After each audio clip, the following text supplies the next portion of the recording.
Good morning, friends.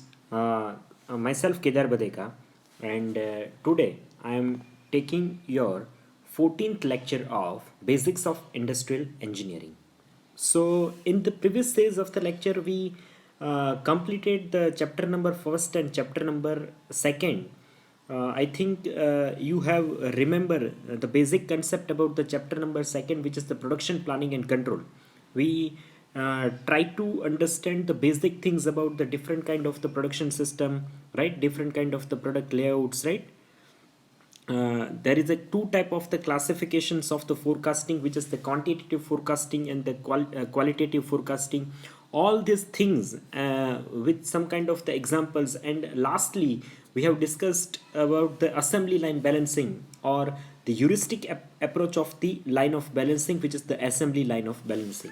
So हमने पिछले chapter के अंदर जो है वहाँ तक हमने डिस्कशंस किया था, और उसी के एंड के ऊपर जो है वो आपका वहाँ पे जो है वो चैप्टर नंबर सेकंड जो है वो ख़त्म हो रहा था, राइट? तो आज से आपके एग्ज़ाम के बाद हम लोग आज से फिर से जो है वो अपने ऑनलाइन लेक्चर्स जो है वो फिर से स्टार्ट कर रहे हैं। तो आज के लेक्चर से हम लोग एक नया chapter number 3 from your basics of industrial engineering, which is about the productivity and the work study, right? जो भी डिप्लोमा से है उन लोगों ने ये work study, method study, work measurement, ये सारे subject I think at the time of your diploma study you have heard, and it's I'm very happy if you remember all three concept about the work study, method study, and work measurement. It's a kind of your kind of the knowledge which is improving with the through concept now. आपने जो diploma में जो चीज़ पढ़ी थी, right, वो आपने एकदम basic point के ऊपर पढ़ी हुई थी।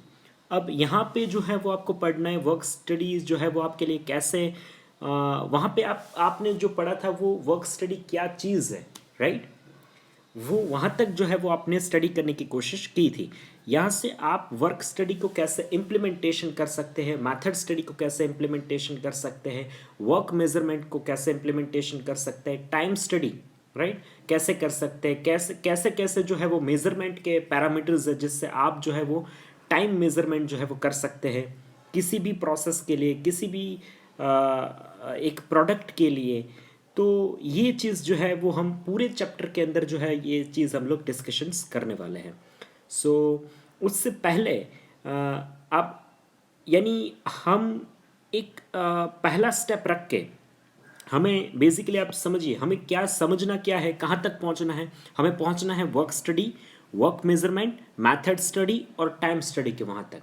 पर वो सारे चीज़ के पीछे जो है वो बेसिक थिंग जो है वो अपना प्रोडक्टिविटी है।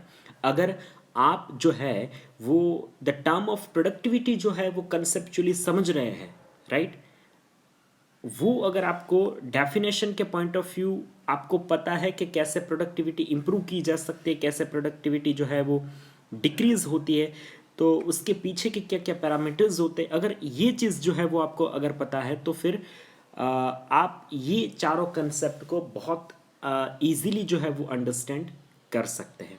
तो let's start the discussions over the productivity. So we start with the introductions of the productivity. The productivity is the output of any production process, or which is the per unit of the input. आप कितना input कर रहे हैं और system कितना output आपको निकाल के दे रही है, राइट? किसी भी प्रोडक्शन सिस्टम के अंदर, किसी भी प्रोडक्शन प्रोसेस के अंदर, that's kind of the productivity, right? Right, अब हम लोग एक बिजी एकदम एग्जाम्पल के साथ इसको समझने की कोशिश करें कि आप कितना एफर्ट लगाते हो एग्ज़ाम के अंदर, राइट?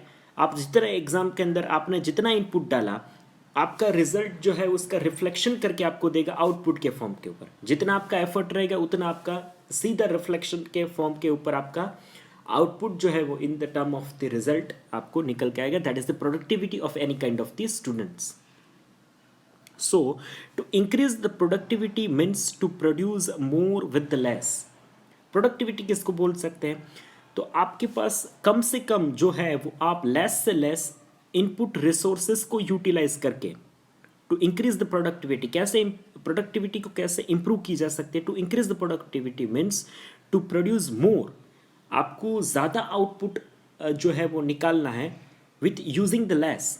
आपको किसी भी चीज़ का उपयोग जो है वो किसी भी पैरामीटर्स, किसी भी आपको आपके पास जितने भी रिसोर्सेज है उसका कम से कम यूटिलाइजेशन करके आपको वहाँ पे प्रोडक्टिविटी को इंक्रीज करना है। In factories and the corporations the productivity is a measure of the ability. In factories के अंदर, कॉरपोरेशंस के अंदर productivity is a measure of the ability to create a goods service from a given amount of the labor, capitals, materials, lands, resources, language, knowledge, times or any combinations of those।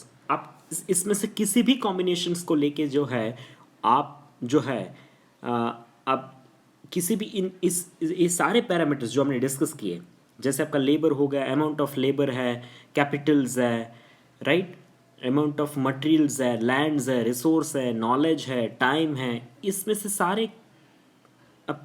सारे parameter या फिर किसी parameters को in the terms of आपको कैसा वो corporation या फिर जो है वो एक तरीके से फैक्ट्रीज जो है कैसा इनपुट, कैसे जो है वो आपको इनपुट के फॉर्म कैसा जो है वो आपका गुड्स और सर्विस निकाल के देता है, वो इस तरीके से किसी भी कॉरपोरेट कल्चर्स के अंदर ये चीज़ को मेज़र की जाती है।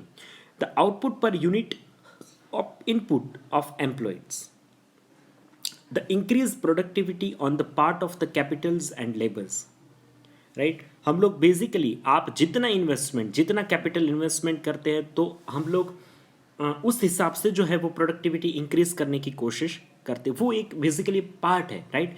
आप सपोज कि 10 रुपये मार्केट के अंदर इन्वेस्ट करोगे प्रोडक्ट के तौर पे, तो आप बेसिकली इतना चाहोगे कि मुझे ये प्रोडक्ट जो है वो मार्केट से 15 रुपये निकाल के दे। That is the increase of the productivities, right. Now the measurement of productivity, the productivity can be measured amount of output per unit input. कैसे मेजर की जा सकती है कि आप कितना आउटपुट निकलता है पर यूनिट ऑफ इनपुट, आप जितना इनपुट डालोगे उसमें से कितना आउटपुट निकाल दे, that is the productivity. In factory it might be measured based on the number of hours it takes to produce a goods, while in service industries might be measured based on the income generated by the employee which is divided by his and her salary। so in the service industries, जैसे service industries के अंदर जो है वो कितना income जो है वो आप निकाल के देते हैं एज एन एम्प्लॉय, और इसमें से आपको कितनी सैलरी मिलती है। जैसे मैं एक बंदे को अपने वहाँ जॉब पे रखूँगा, राइट, तो मेरी बेसिकली अगर मैं उसको 10,000 देता हूँ तो फिर मैं बेसिक एक्सपेक्टेशंस जो है वो मेरी ऐसी होगी कि कम से कम वो मुझे जो है वो 20 या 25,000 तक जो है मिनिमम 20 या 25,000 तक मैं उससे काम निकलवा लूँ, उसके बाद मैं उसको 10,000 रुपये दूंगा, राइट। आप ये basically it's a kind of the fundamental things behind the any kind of the service industries. The definitions and equations, the productivity is the ratio of output and input in any organizations। Basically productivity जो है वो किसी भी organisations के अंदर जो है वो एक तरीके से हम लोग बोल सकते हैं एक रेशियो है जो इनपुट और आउटपुट के अंदर किसी भी ऑर्गेनाइजेशंस के ऊपर क्रिएट होता है। The output is in the form of the product quantity and input is in the form of resources. The resources are in the form of land acquired, salary which is paid to the employees, the amount which is paid to purchase of the materials, the amount which is spent in the infrastructures. So these are the kind of things which is to be required in the definitions of the productivity term productivity। So next we can take one example. In case A, in case a 10 product are made by spending the 1000 rupees, and in case B, a 15 product are made by spending the 2000 rupees. The productivity of the A, in the case of A, which is the 10 divided by 1000, and productivity in the case of B, which is 15 divided by 2000. In case B, it is an indications of reduce of the productivities, right. आप ये दोनों case को अगर compare करोगे तो आपको सीधा समझ में आ जाएगा कि प्रोडक्ट केस बी जो है, राइट, उसके अंदर जो है वो आपको कम प्रोडक्टिविटी जो है वो मिल रही है, क्योंकि वो 15 प्रोडक्ट बना रहा है और इसके पीछे का जो बेसिकली इसके पीछे का जो खर्च लग रहा है वो हमें 2000 रुपीज़ लग रहा है, राइट। और जबकि केस वन में हम लोग 10 प्रोडक्ट बना रहे हैं और उसके पीछे का जो हमें कॉस्ट लग रहा है which is about the basically about the basics about the 2000.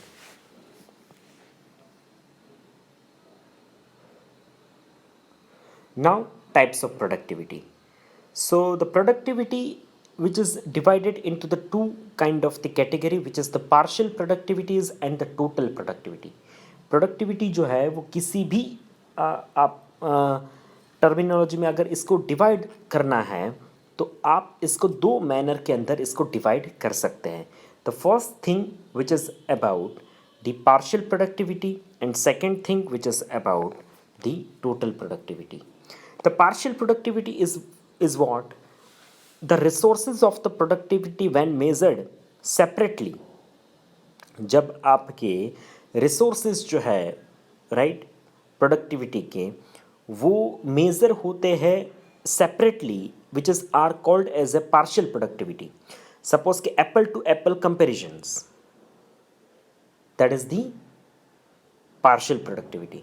When the resources of the productivity, आपके पास आपकी जो प्रोडक्टिविटी राइट उस अगर वो आपको मेज़र करनी है, अगर आप उसको रिसोर्सेज के ऊपर जो है वो मेज़र कर रहे हो, right, the resources of the productivity when measured separately, आप उसको सेपरेटली मेज़र कर रहे हो which is are called as a partial productivity. The apple to apple which is the comparisons, the partial productivity is equal to output in a given period, output in a given period which is divided by labor hour which is used in that period. जो आप labour hours उसके अंदर use करते हो उसको जो है वो गिन के जो है वहाँ पे पार्शियल प्रोडक्टिविटी आप मेज़र कर सकते हैं, right. Here you have one example which is about the partial productivity, like the number of employ which is the 3000, right.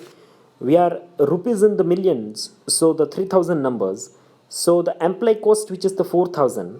so आप यहाँ पे जो है वो resources को जो है वो आप यहाँ पे partially जो है वो measure कर रहे हो. so this is the kind of the example of the partial productivities. So now let's start the discussions over the total productivity. So we can start the discussions of the total productivity. The method of calculating the productivity considering all the resources is called total productivity. The method of calculating productivity which is considering all the resources is called as a total.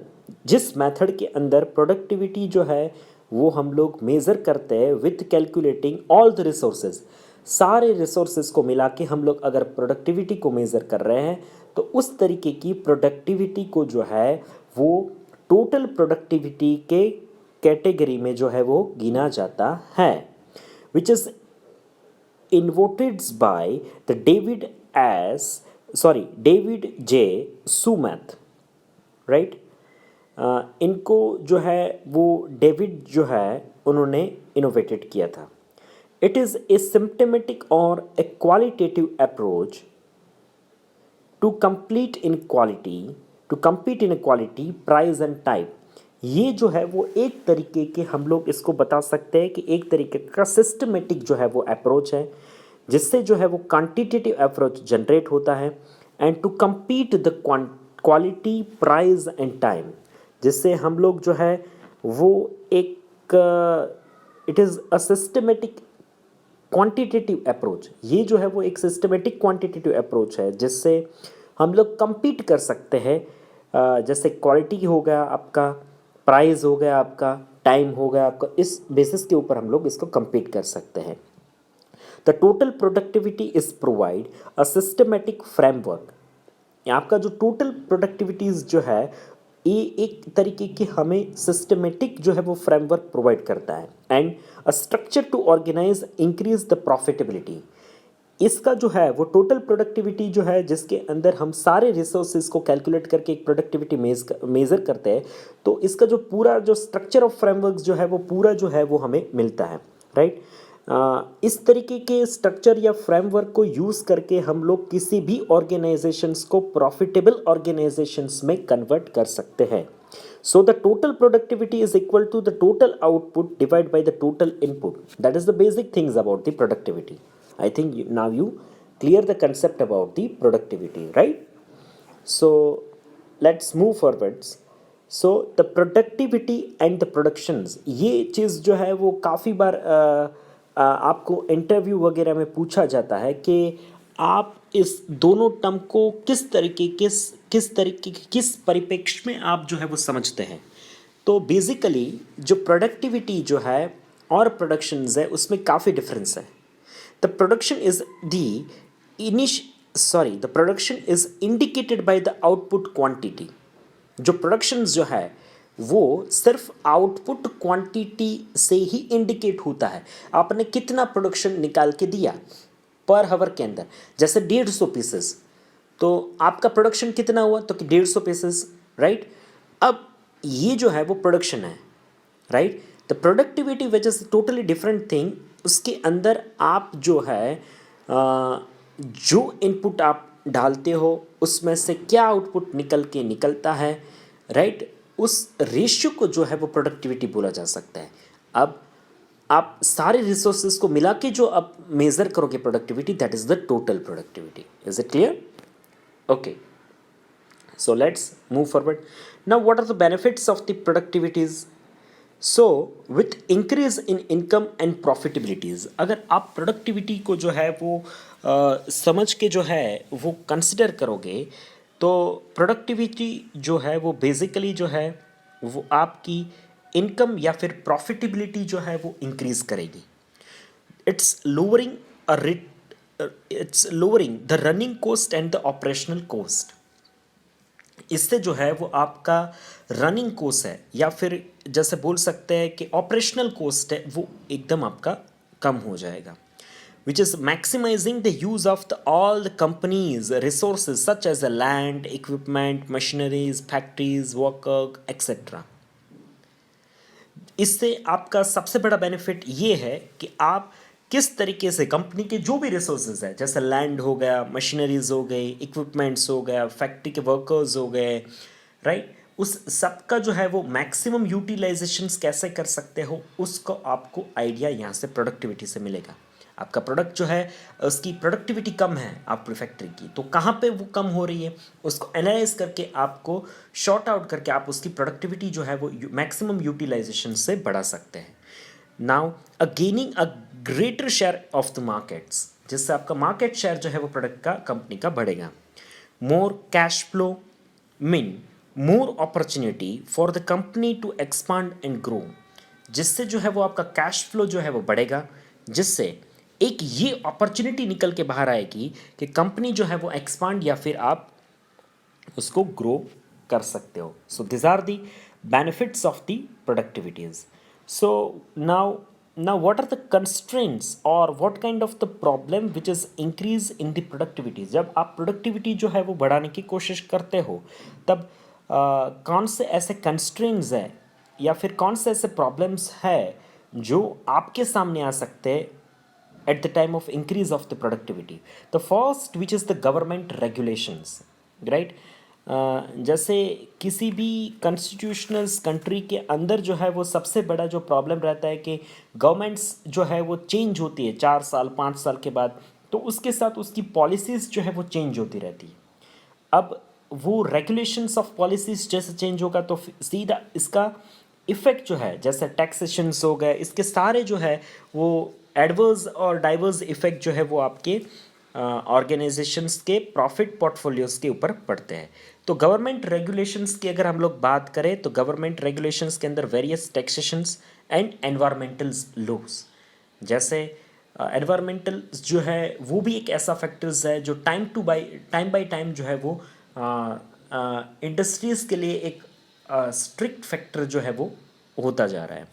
Then the registrations and the approvals, आप किसी भी organisations के अंदर किसी भी product का registrations लेने के लिए जाए आप, लाइसेंसिंग के लिए आप जाए, तो वो सारे जो फैक्टर्स जो है रेगुलेशंस और अप्रूवल्स के, राइट, वो जो है वो एक कंस्ट्रेंट्स है टू इंक्रीजिंग दी प्रोडक्टिविटी। जैसे आपको नया एक प्रोडक्ट अगर सपोज बनाना है, राइट, तो आपको पहले उसके लिए अप्लाई करना पड़ेगा, उसका रजिस्ट्रेशन के लिए जाना पड़ेगा, उसका प्रोडक्ट नंबर लेना पड़ेगा, राइट, उसके बाद जो है वो आप इस चीज़ के लिए जो है वो सोच सकते हैं।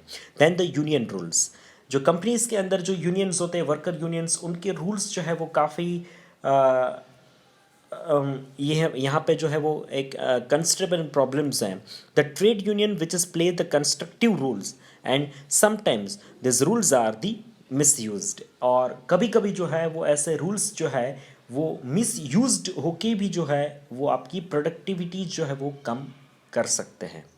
देन द मैनेजमेंट लिमिटेशंस, जब आपके मैनेजमेंट के पास जो है वो पावर ऑफ लिमिटेशंस के प्रॉब्लम्स रहेंगे, तो फिर उस कंडीशन के अंदर भी जो है वो प्रोडक्टिविटी को डाउन होने के चांसेस काफ़ी बार जो है वो आपको बढ़ जाते हैं। The first which is the changing environment, आपका कंपनी जो है वो किसी ऐसे एटमॉस्फेयर, ऐसे प्लेसेस के ऊपर है जहाँ पे एनवायरनमेंट्स के अंदर जो है वो सडन चेंजेस होते रहते हैं, तो ये जो है वो मैनेजमेंट के लिए एक लिमिटेशंस हो जाएगा कि इसके एडवर्स और डाइवर्स इफेक्ट जो है वो प्रोडक्ट के ऊपर बनते हैं। Certain disasters like the naturals and accidentals, that is the also one kind of the big issues for any kind of the management, who can't take certain kind of the actions on these things. And the fifth which is the employee related issues, वो भी एक ऐसा factors हैं जो productivity के साथ जो है वो डायरेक्टली रिलेटेबल्स है। वो प्रोडक्टिविटी इंक्रीज़ भी कर सकते हैं, वो प्रोडक्टिविटी डिक्रीज़ भी कर सकते हैं। जैसे ह्यूमन लिमिटेशंस, आप एक ही एम्प्लॉय के साथ, एक ही वर्कर्स के साथ मिनिममली 8 to 10 आवर्स जो है वो काम निकाल सकते हैं, उसके बाद उसकी एफिशिएंसी जो है वो कम होती जाएगी। आप उसके बाद जो है फिर भी उसके पास काम करने की कोशिश करवा रहे हो, तो फिर यो ह्यूमन एरर से आपका ऑलमोस्ट जो है वो प्रोडक्टिविटी डिक्रीज ही करेगा। देन द अनस्किल्ड एम्प्लॉयज़, आपके पास अगर कोई स्किल लेवल्स नहीं है, राइट, तो that is also the one of the big things who is decreasing, right. वो प्रोडक्ट जो है वो एरर प्रोडक्ट बनाएगा या फिर डिफेक्टिव प्रोडक्ट को प्रोड्यूस करेगा, तो अल्टीमेटली जो है वो product in the term of the materials, in the terms of the times, in the terms of the money, in the term of the resources, वो सारा जो है वो वेस्टेज क्रिएट करेगा, और एट द लास्ट जो है वो आपकी प्रोडक्टिविटीज़ जो है वो डिक्रीज होगी। सपोज आप पर डे के अंदर 10 प्रोडक्ट बना रहे हो, और वो जो अनस्किल्ड वर्कर है वो आपके 10 में से 2 पीसेस जो है वो डिफेक्टिव बना रहा है, तो आपका पर डे का इफिशिएंसी जो है वो, प्रोडक्टिविटी जो है वो एटलीस्ट किसी ना किसी तरीके से वो डाउन लेके जाएगा। एंड द एम्प्लॉयज़ एटीट्यूड्स, अगर आपके पास एम्प्लॉय के एटीट्यूड्स जो है वो काफ़ी मैनर करते हैं प्रोडक्टिविटी, अगर वो पॉजिटिव एटीट्यूड के साथ काम करेगा तो वो डेफिनेटली प्रोडक्टिविटी को इंक्रीज़ करने की कोशिश करेगा। पर अगर वो एक नेगेटिव एटीट्यूड के साथ कंपनी अगर पर्सनल इशू को आगे रख के जो है वो अगर प्रोडक्टिव कंपनी में काम करने की कोशिश कर रहा है, तो फिर वो प्रोडक्टिविटी को हार्मफुल इफेक्ट क्रिएट करके देता है। So this are the various constraints और some kind of the product which is totally increase or decrease the productivities. So I think we discuss all things about the productivities, how to define the productivity, what are the types of productivity, the partial productivities and the total productivities, right? We discuss all of things about the productivity and what are the constraints of productivity, what are the benefits of the productivity. So these things we discuss in today's lecture. So I hope you get the through conceptual knowledge through this lecture about the productivity. If you have any kind of the questions, doubts, you can ask me in the comment sections. I will definitely solve your questions or queries in the next series of the lectures. After watching this lecture, you have to write down your enrollment number into the comment section, so we can calculate as the online attendance for your number. So please write your enrollment number into the comment sections. Please take it very seriously, it's very useful for you. Thank you so much for watching this video.